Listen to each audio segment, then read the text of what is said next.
Hi, welcome back to Little Mountain Mama. My name's Chelsea, and we're on recipe number 5 for our 12 recipes of Christmas.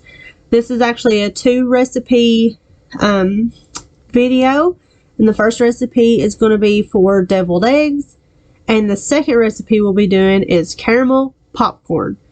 And let me tell you, they're both equally good. They're both great sides, or, well, I guess the popcorn would be more of a sweet treat, but hey, live your life. If you want it for a side dish, have it for a side dish. People put, marshmallows on sweet taters all the time. Same difference. Just kidding. I know.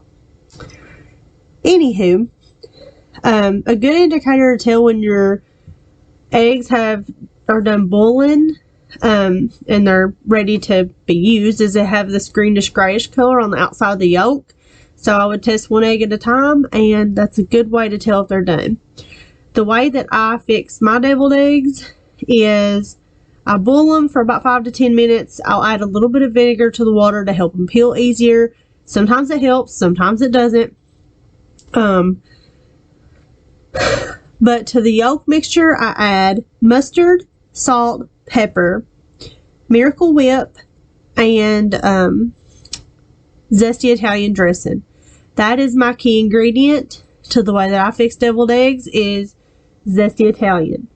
I like to get my consistency not exactly runny, but on the runnier side, I guess. It just depends on the eggs really that day, how they mush up good.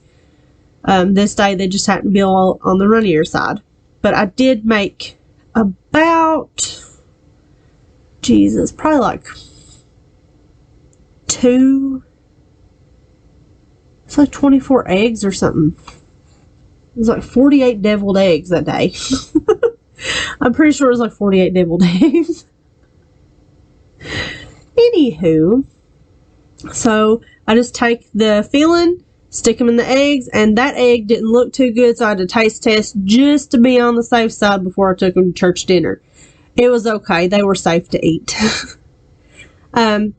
So this is our second recipe, and this is caramel popcorn. Now, I start with Orville Redenbacher's. I just put it in my pot. I added butter to the bottom and a little bit of oil, just enough to kind of coat the kernels. You don't need a bunch. It doesn't need a lot. But one of the most fun things about making popcorn on the stove is watching it pop in the pot. It takes a minute or two. You gotta wait for a little while. Seems like it's never gonna happen. Apparently I decided to shake the entire house.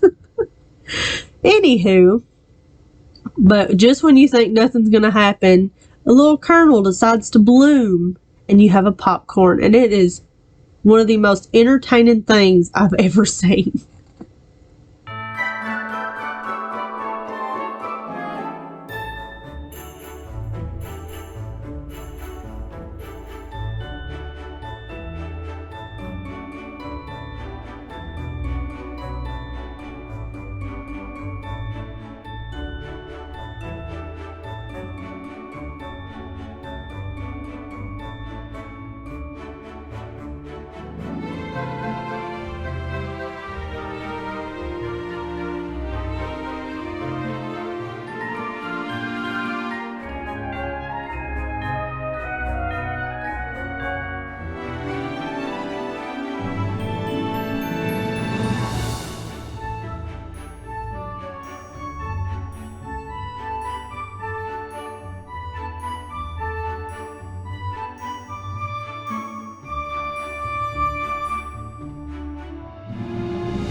Okay, so now it's time to actually get the caramel going, and this is the same recipe I used in my caramel upside down cake.